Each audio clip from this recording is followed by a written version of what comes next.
একদম সাদা বোরিং একটা দেওয়াল, দেখলেই মনে হয় কিছু একটা নেই। তাই ভাবলাম অল্প কিছু রং, কয়েকটা পুরনো শেল্ফ আর অনেক ভালোবাসা দিয়ে এটাকে একদম নতুন একটা লুক দেই। শেষ পর্যন্ত কিভাবে এই সাধারণ দেওয়ালটাকে আমি সবচেয়ে সুন্দর গার্ডেন কর্নারে পরিণত করলাম, সেটা জানতে হলে অবশ্যই আমার ভিডিওটা পুরাটা দেখতে হবে। প্রথমে আমি ওয়ালটাকে ভালো মতো ঘষে নিয়েছি সিরিজ কাগজ দিয়ে। তারপরে পুরাটা ওয়ালে, উপরের ওয়ালটা আমি সাদাই রাখার জন্য চাচ্ছিলাম, যাতে একটু ফোকাসটা ভালো হয়। এর জন্য উপরের ওয়ালে আমি মাস্কিং ট্যাপ লাগিয়ে নিচ্ছিলাম। আর আমাকে সহযোগিতা করার জন্য দুইজন ছিল।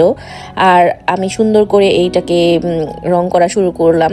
কালারটা আমি একটু মিন্ট টাইপের, পেস্টেল টাইপের কালার রাখার চেষ্টা করেছি, যাতে আমার বাগানের সাথে কালারটা একদম দেখতে সুন্দর লাগে, আইসুদিং লাগে। বেশি চটকদার কালার আমার কাছে একদমই পছন্দ না, আমার কাছে ভালোও লাগে না।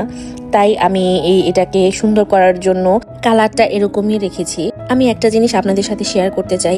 আমি যখন কোনো কিছু করার জন্য প্ল্যান করি যে এই জিনিসটা করব, তখন থেকেই আমি চেষ্টা করি যে আমার কাছে কি আছে আর কতটুকু জিনিস আমাকে কিনতে হবে।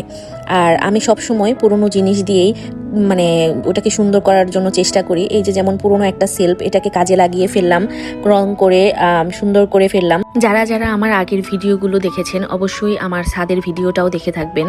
তো এইখানে আমার ছাদে অনেকগুলো গাছ ছিল, এক এক টপগুলো ছিল এক এক কালারের।